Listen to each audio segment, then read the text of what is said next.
Okay. Sorry, did you want me to introduce the session or you go to you? It would be better maybe if you introduce it and Okay. later I start moderating. Thank you. No problem.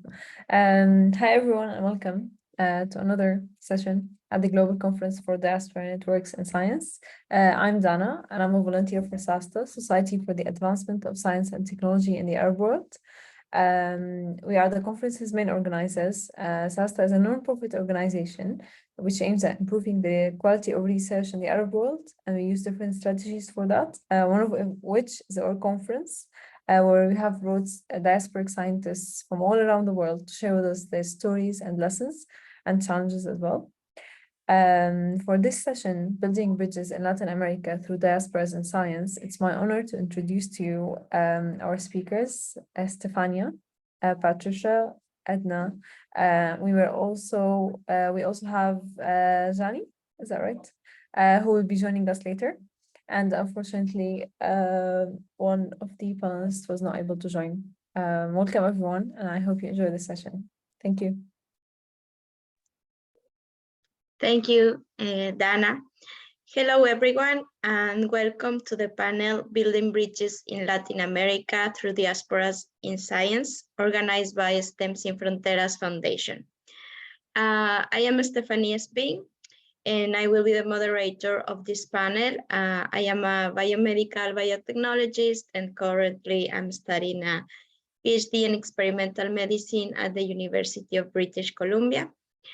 I'm a co-founder and currently the vice chair of the Ecuadorian chapter of the Ecuadorian chapter of the Organization for Women in Science for the Developing World. Today, our group of panelists will address the challenges of the diaspora networks in Latin America face, and we will discuss about feasible ways for developing regular practices for exchanging ideas for network growth and success, as well as strategies for building inter-network connections and opportunities. In this session, we will also allow and encourage participants to ask questions to our panelists, and also to make suggestions to increase the potential of scientific diaspora communities in the region development. So I will start with a brief introduction of our panelists. First, we have Patricia Castillo. She is a researcher and scientific advisor. Her research is based on medicine applied to the study of effects of environmental alterations and climate change on aquatic animals and ecosystems. In addition, she promotes diversity in sciences, science communication, and diplomacy. Patricia is PhD in biomedicine. She has a master in technology and research for experimental biomedical sciences obtained in Spain. Sorry. She has also a master in aquaculture obtained at ESPOL in Ecuador, and she's a marine biologist from Ecuador too. Her international experience as a researcher at the Developmental Biology Institute in the CNRS in France, in the Institut Pasteur, in the University of Cambridge, and also in ESPOL and ULEAM in Ecuador. And she is an evaluator in the European Commission calls on higher education. She was an IBLPS alumna at the US, and she had a postdoc grant by Fondation pour la Recherche Médicale in France. She was a FEPU fellowship by Spanish Ministry of Science. She is currently the vice president of the Ecuadorian Society of Biology. She is the co-founder of the Ecuadorian Network of Women in Science, REMSI. And she is the executive board member from Latin America and Caribbean at OWSD, the Organization for Women in Science in the Developing World, We are happy to have you here. Welcome, Patricia. We have our next panelist is Edna Mata Camacho. She is the founder and general director of the STEM Sin Fronteras Foundation. It is an education program created in Colombia and Canada that aims to bridge STEM files in youth around the globe, making education accessible to everyone, especially minorities and low-income population. Edna is from Colombia. She's a chemist structural biologist with experience in academia, private and government sectors. She obtained a master's in biochemistry from the Universidad Nacional Autónoma de Mexico and a PhD in biochemistry at McGill University in Canada. Currently, Edna is an assessment officer at the Therapeutic Drugs Directorate in Health Canada. She's actively involved in Health Canada's Sex and Gender Action Plan, which integrates sex and gender consideration into Health Canada research, policies, regulation, and services. Additionally, she's a member of the Health Products and Food Branch Science Network Steering Committee, a community that promotes scientific excellence, advises on horizontal science issues, and facilitates science policy integration. Edna's passion and motivation for scientific research stems from her deeply rooted belief that science is a motor for societal innovation based on equity, diversity, and inclusion. Welcome to, she's one of the organizers of this amazing panel, and will also be expect to join us Janet Valdez Tejera. She's from Peru, and she completed her Master in Biomedical Research at UBC in Vancouver. Her doctoral studies revealed novel concepts of innate responses to the pathogen Salmonella, with important implications for human infectious diseases, infectious colitis, IBD, and intestinal fibrosis. Currently, she's an invited lecturer in many universities in South America and a volunteer for Immunology Without Borders, a chapter of the International Union of Immunological Societies.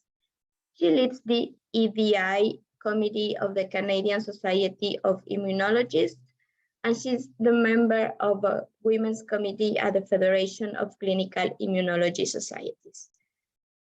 Janet volunteers for COVID-19 Resources Canada, BC Lead, Science Up First. She's a champion of equity, diversity, and inclusion and women in STEM initiatives in Canada and globally. She recently has been recognized for her advocacy as a women leader of the Americas, international recognition, and serves as an advisor for the Center of Innovation and Leadership for Women. She was nominated as one of the Women of Distinction Award in the category of Health and Wellness by the YWCA. She serves on the board of directors and anti-NMDRI Encephalitis Foundation. She is the co-founder of Immunolatinos and Hispanic STEM Canada, and a proud mother of two.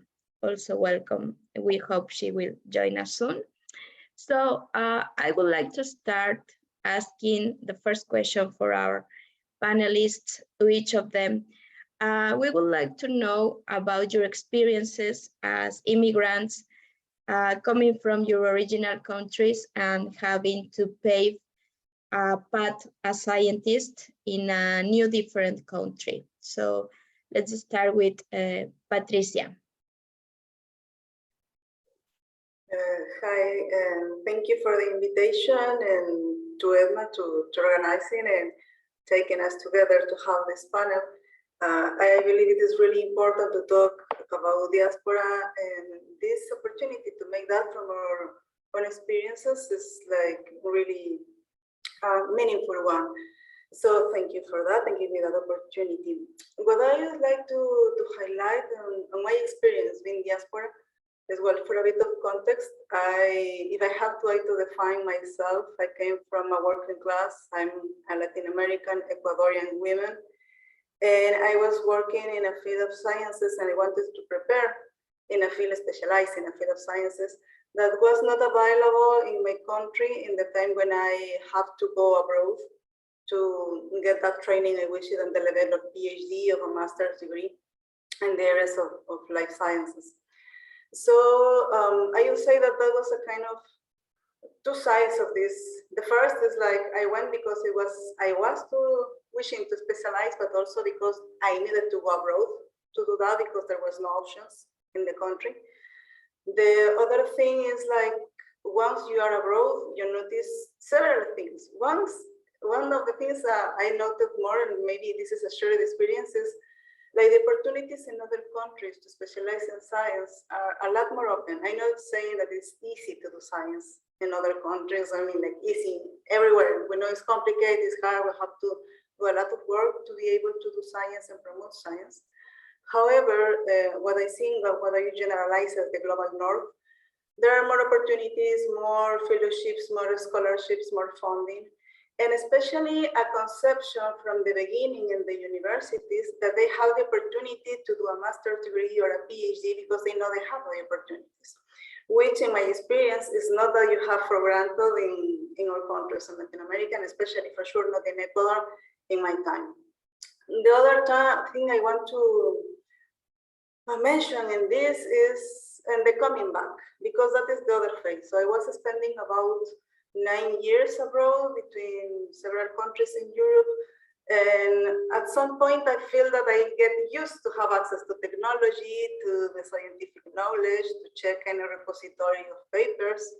And coming back to Ecuador 9 years later was to find like we are still with a huge distance, there is a huge gap still on the access of the opportunities. Even almost 10 years later, it was basically the same condition for the young generation that are now my students.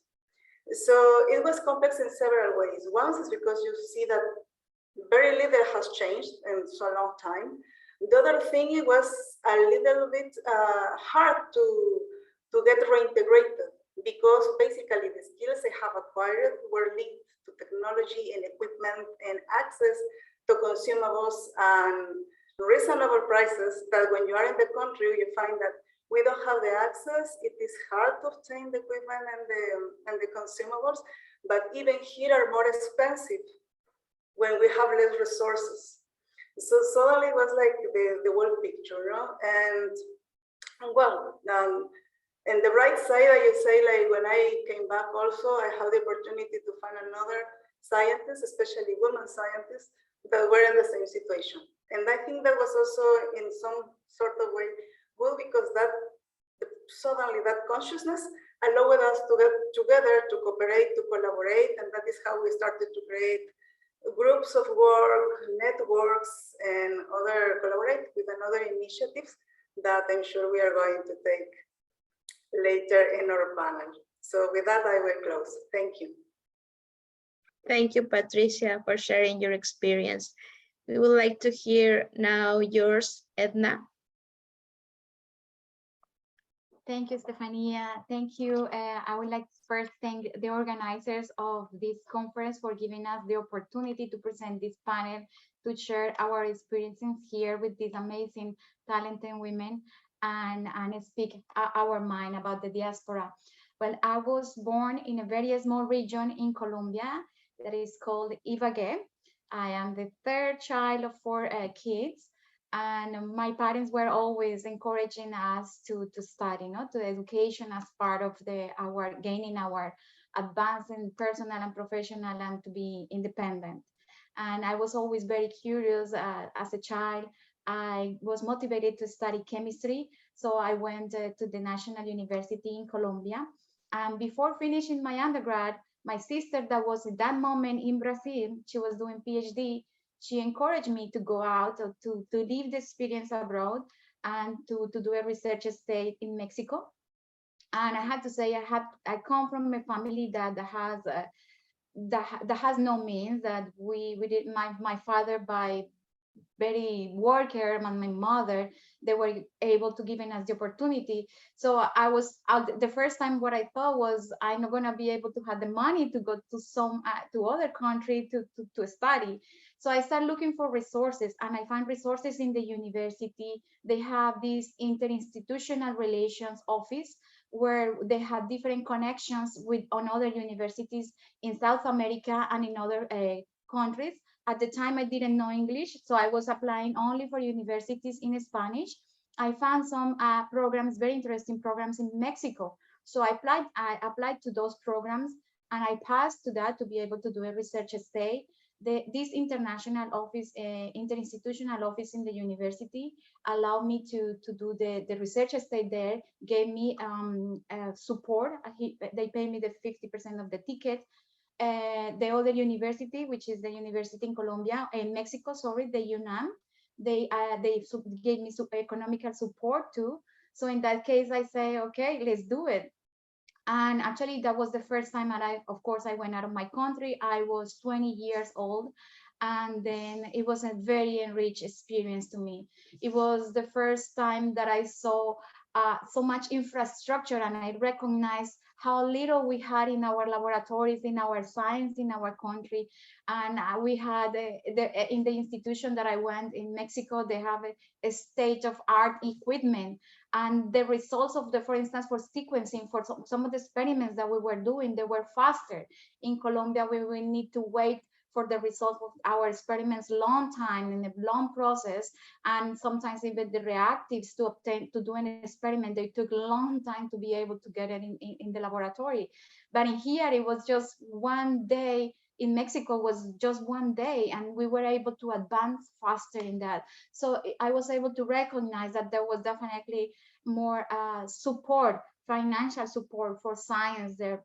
The institutions were well advanced to ours. And I'm speaking here about like 17, 20 years ago. And so in Colombia, there has been advancement, there has been improvement. Now we have a science and technology ministry, but still there is a lot that needs to be improved, because we need to advance. And that's something that definitely the diaspora, the scientists like me, can bring all this knowledge, all these capabilities that we had learned in a different country to our country, to advance, to nurture our future generations in science. So it has been a very great experience. After that, in Mexico, I was able to come here to Canada to learn the language, to learn a new culture, to continue advance my knowledge. And I think that this is definitely an enriched potential that we have to bring out to our countries. Thank you. Thank you, Edna. It's really inspiring to hear both of you. We would like to listen also your experience, Jane, and welcome. Good to see you. Thank you. First, I'm so sorry. It's about joining late. I would like to say that I'm joining from the traditional, unceded, and ancestral territory of the Salish, Slavitud, and Musqueam people in Vancouver now. And my story was it's similar and different in two ways. Similar because I went through almost the same experience as other women, and different because I had a different opportunity. So I was born in Cusco, Peru, and I had the opportunity to work early in my undergrad with Dr. Robert Gilman. He's a professor at Johns Hopkins University, and he was working in Peru in many diseases, tropical diseases, and especially in the area of epidemiology. And I guess he recognized in me talent, which at that point I didn't. So I wasn't really thinking what I was going to do at that point. I wanted to be a paleontologist, but he kept telling me, maybe you should come and work with us. And so I work in a disease called cysticercosis. It's a very prevalent disease in endemic areas like Peru and South America. And so I was curious and I really liked the work, but I wasn't sure. I am coming also from a big family of 7, and we have not I would be the first generation of, and in this case, even women going to another city, to a big city. I was born in Cusco, a small city, comforted by my family, and going to the big city, which it was a little bit chaotic. So I managed to go for 3 months, and then I loved the work. Then another 3 months, and eventually one day I just didn't come back. I started working in my master's with him, and again, there are opportunities, and it's something that I need to emphasize because those opportunities come and sometimes they don't come back. So I took the opportunity to work with him, and then I started traveling because that was how he actually nurture people there. So he will bring people from the States and mostly MDs that will work in the shanty towns in Peru and see the reality. And then us will go to the States. And eventually I joined and did my master's in this university, which is University Cayetano Heredia, and had the opportunity to travel. I came to Vancouver, believe it or not, almost over 25 years ago, and thinking that I would be studying and going back and yeah, I mean, life has other plans for you. So I got married, I live here, and I study, I did my PhD, postdocs, I had all my schooling and my work, everything was done here. So I go back and it's, for me, a different reality. I have divided myself. I am half Peruvian, half Canadian at this point. And however, somehow I am, during the pandemic, I connected back to my university, and right now I teach immunology in my alma mater. So I think as what I want to say is life is kind of a circle. You go back and in some way you return because your roots are there.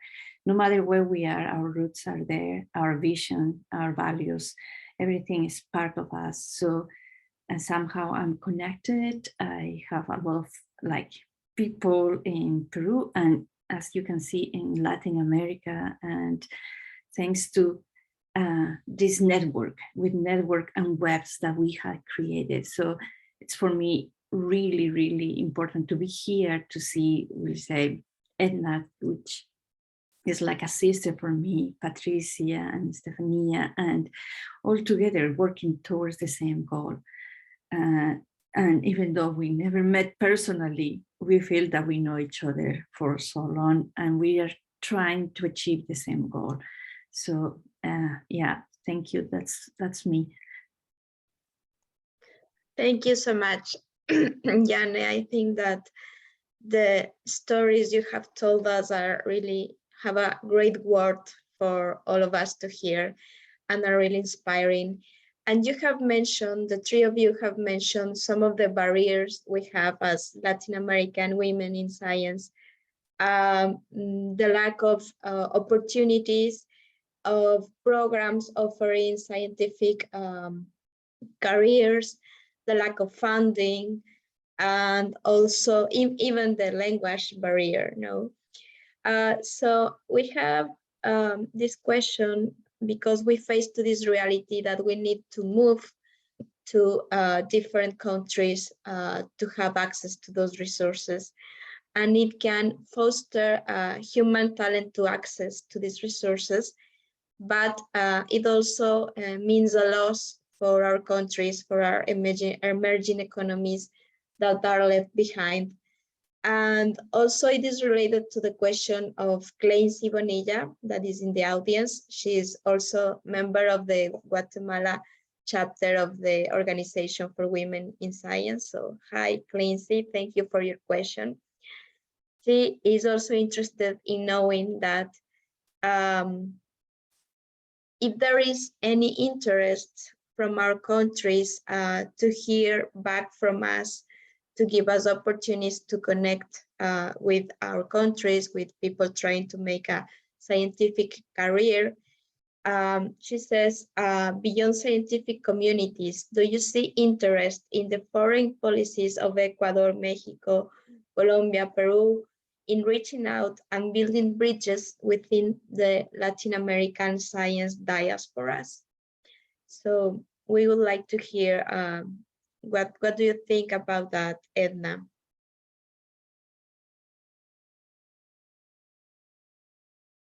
Thank you. Thank you very much for the question. It's a very, very interesting question. And yes, my answer is yes. I have seen interest from different organizations. For instance, recently, the ALBA, well, not recently, actually last year, the ALBA network, which is an organization in Europe, that is engaged with the gender equity and inclusion in science, specifically in the neuroscience field.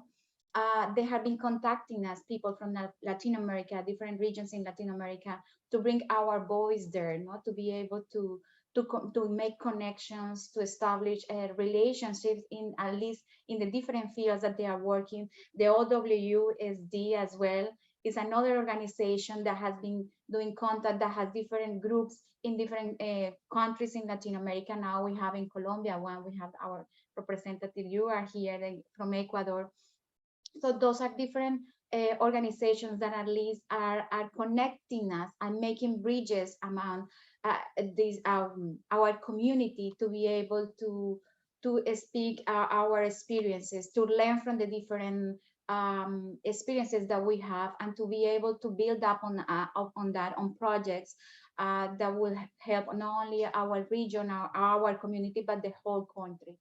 In Colombia, now, according to the last census, as to 2021, there had been more than 5 million of Colombians that are living abroad. Most of them are living in the United States or Europe.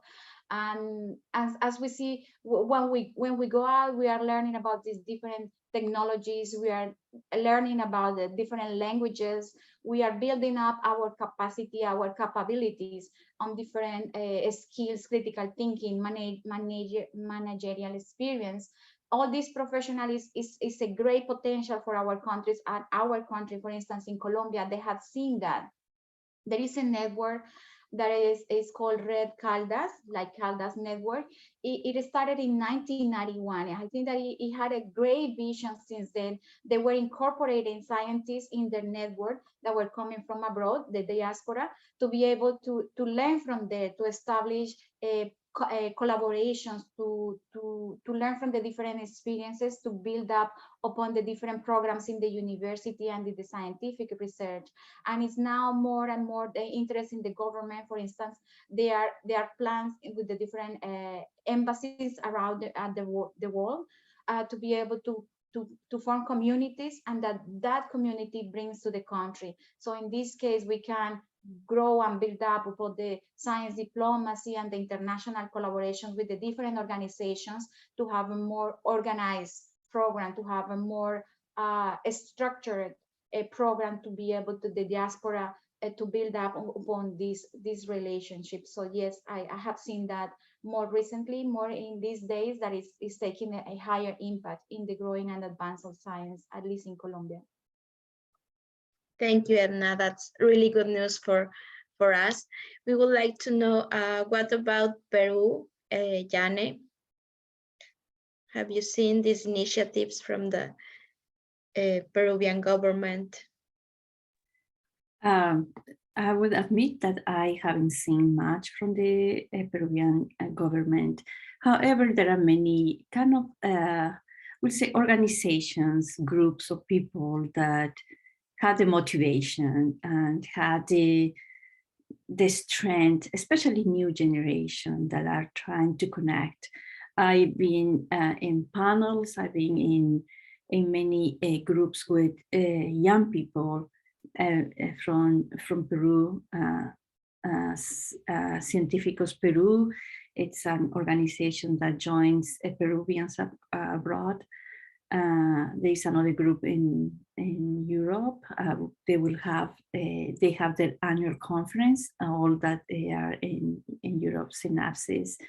And there are groups of people that are abroad and they join together. So we have a group called Granadilla. Granadilla podcast is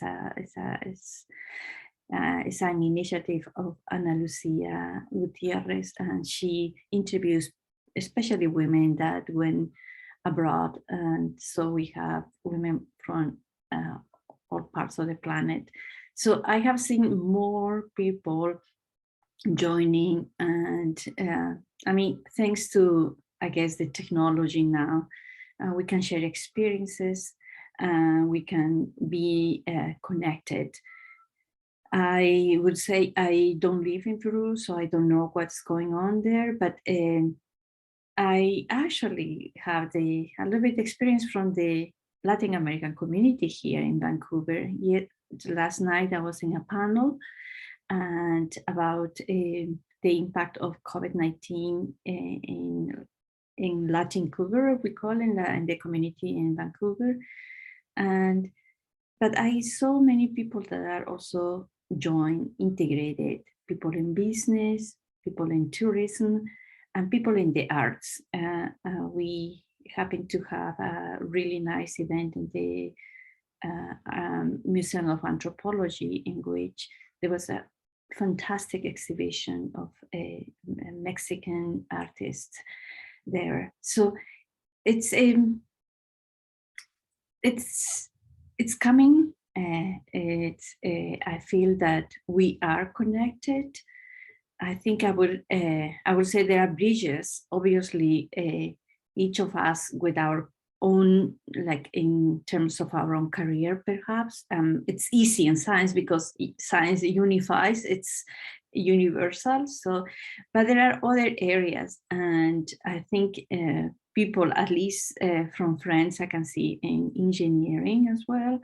So they are connected, there are bridges. And as you mentioned before, perhaps if I would have been in Peru, perhaps I would never had the opportunity to do what I'm doing now.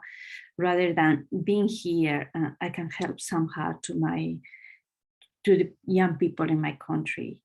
So it's you give and take, and I think it's important to recognize that if I would be perhaps back in Peru, perhaps my help would have been limited because I couldn't access so many things that I could. Rather than being here, it's much easier. So it's a different way of perhaps helping. Thank you. Thank you, Janet. That also answers some questions I even have in my personal life about how to contribute to the scientists in our country from a different country with a distance between us. And that's a really good experience for some countries that do not have like this kind of policies encouraging to bridge this, to have these bridges between the scientific diaspora. So we would like to hear, Patricia, how have you seen these initiatives in Ecuador? Well, I think it is at a starting point, and it has been kind of fluctuating. Have seen that in terms of the government, I would say that it's not like they have an initiative or a clear interest, I mean, with actions to, how to say, recover the brains, no? But before going on that way, I also wish to highlight what Yanni and you also mentioned, because it is sometimes say that it is a loss, not a drain of brains our countries are having. But we also have to recognize that the reality is the probability that those brains would have developed in that way within the same country is very low compared when what we achieved when we are abroad and having access to the opportunities and the resources. So I actually think that the countries and nations should look a little bit beyond, no? It's like to support science and your people to do science doesn't mean necessarily just for doing science within the territory, but simply letting them go abroad, come back, exchange, and even if they come back for a residence, to keep that kind of exchanges of mentoring, it is really going to enhance and improve the science that can be achieved within the country. And also thinking in the diaspora that comes to our countries. Ecuador is having, for maybe about 10 or 15 years, a lot of diaspora from Spain, from Venezuela, from Cuba.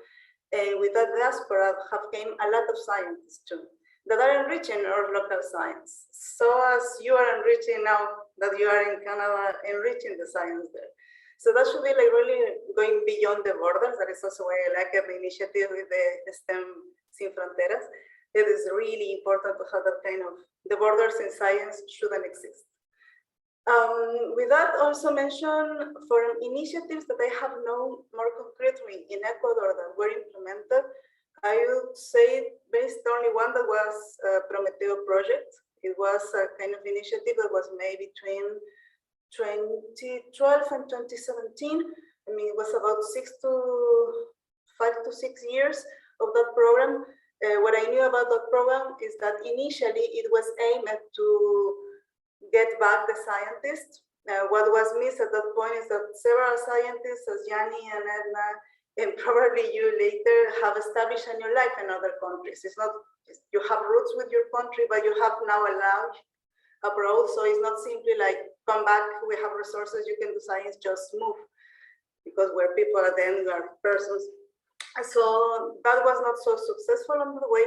So they opened to have scientists from abroad coming and trying to make the transfer. And actually that is how I came to Ecuador in the middle of the program when they was advanced, because it seems a good opportunity to come back and do some science. What I found is kind of idea was good, the investment, the planning was acceptable. The problem came with implementation. And I think that is why I say it is very in Ecuador at a starting point. We have had an initiative to get people back and doing science here in the diaspora to recover them, but the conditions were not well established. There was not only a question of funding, but they forgot that we need equipment, we need thermocyclers, we need microscopes, we need a lot of specific things to do that. And money enough is not enough. We need also some managerial support, some administrative support. So, and that I think is why also it ended up, it was supposed to be by 2020, I guess, in the original planification, but at the end it ended by 2017. So the other thing, what I think is being more effective, and actually I think it was also in the roots when they imagined the Prometeo initiative, is that it was more a question of some people that were abroad, that were diaspora, and came back to the country that bring the ideas. They tried with Prometeo, it was, I say, 50-50 in between the success and the problems. But now we have also the networks, no? We have REMSI, la Red Ecuatoriana de Mujeres Científicas, the Ecuadorian Network of Women in Science. And this is more, how I say, the communitarian, a collective of people, of scientists saying like, we want to support the diaspora that is abroad and is inside. We have scientists, Ecuadorian scientists doing science in other countries, and also Ecuadorians that we have returned. Also OWSD that Edna also mentioned, trying to make a more internationalization as a community, trying to engage that diaspora that is abroad and want to contribute to the country, and also helping to the people in the country to go abroad.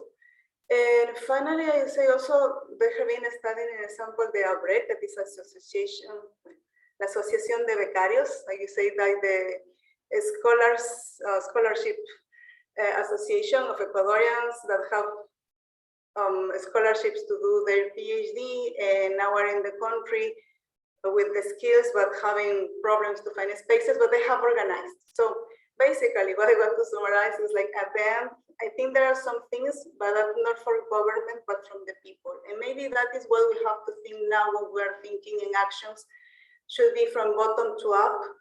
And that is what is working, seems to be better, at least for Ecuador, what I have seen.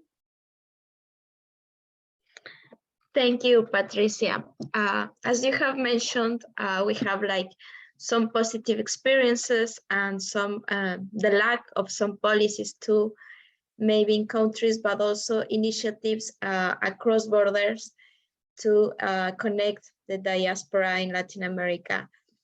So would you like to add something about what do you think that are the feasible ways for developing regular practices for exchanging ideas for network growth and success, techniques to secure resources, and strategies for building inter-network connections and opportunities? I know you have already mentioned some of them, but what would you think that should be added? What is already, what is needed yet? It's an open question, so anyone would like to answer?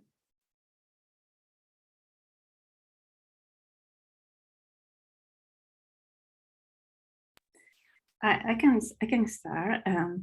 It is true that we have started building many links webs, but there's still always more work to do.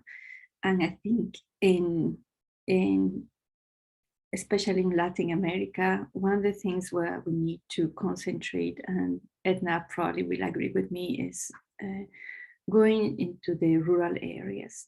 So it's in Latin America works that a lot of is centralized. The capital places have moved to the 21st century, while the rural areas are still back in many,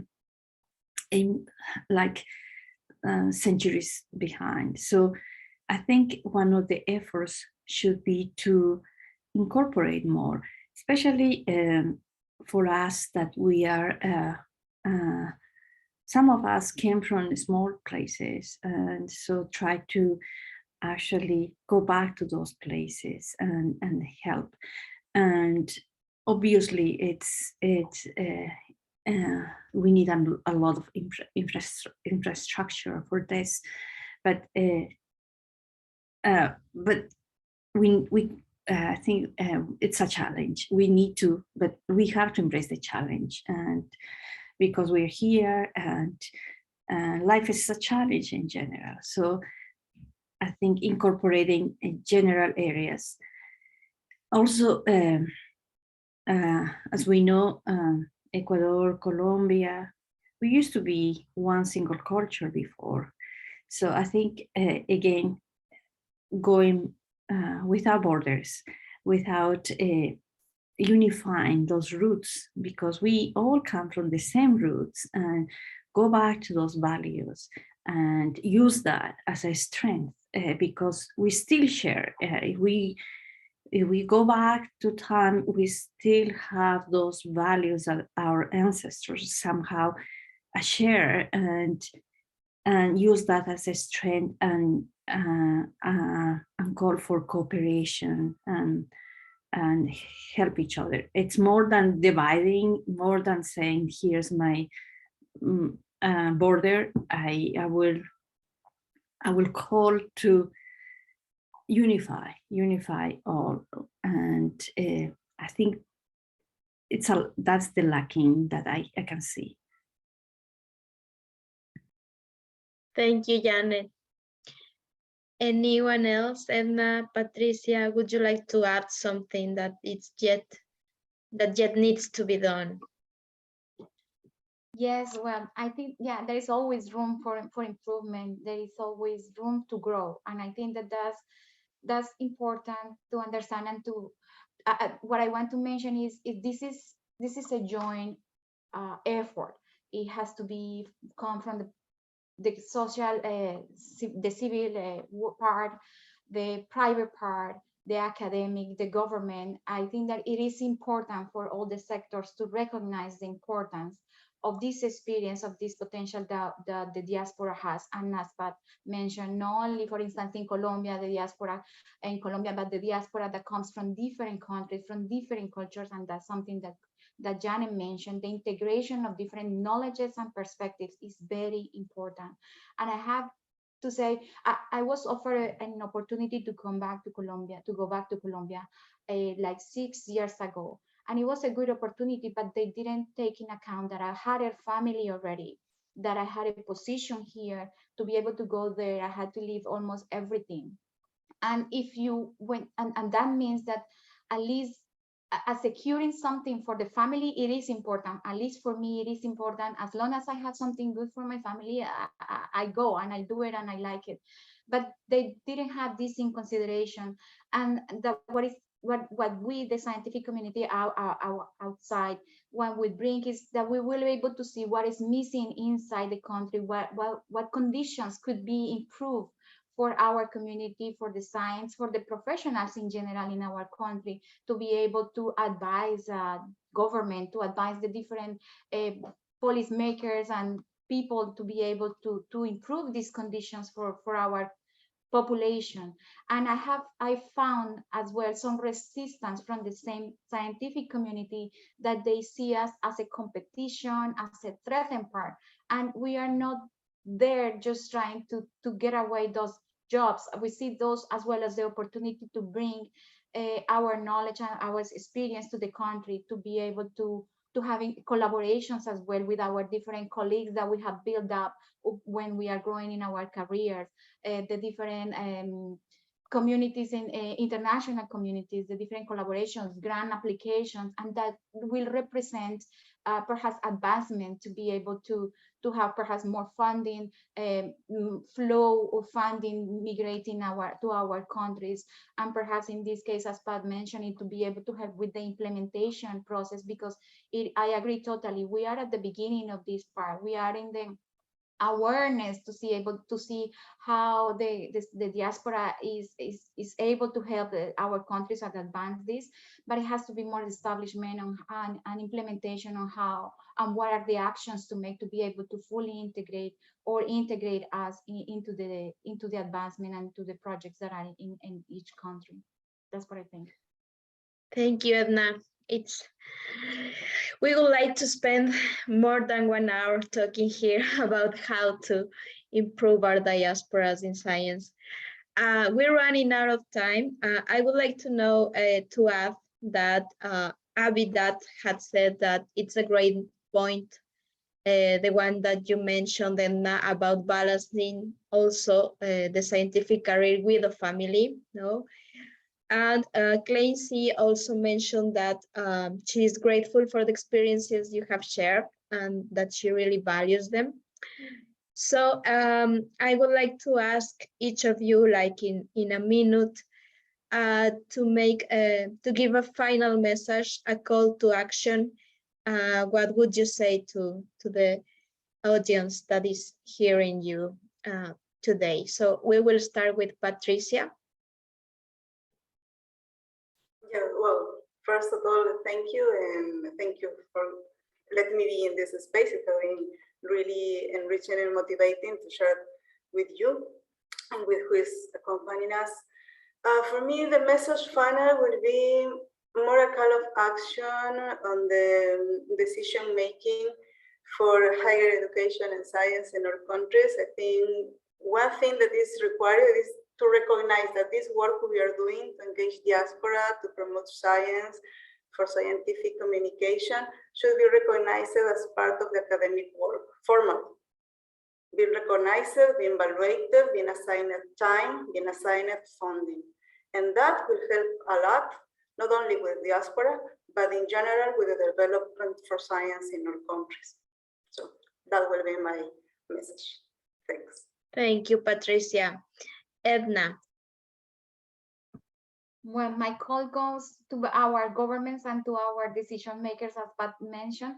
I think that it is important for establish a structure and to organize the diaspora to be able to find common ground and start building upon growing and advanced science and technology in our countries and in our region with different countries in Latin America. Thank you, Edna. And Jane. Yeah, my call goes to the leaders, and especially leaders of small schools, work, and to start connecting with people. And so we can, I think we will be good invited speakers for schools, for going and telling our stories to the young kids that are growing, and say, hey, I was there, I was sitting with like in one chair like you, but where I am. So being models, role modeling for the young generation in our countries will be really good as well.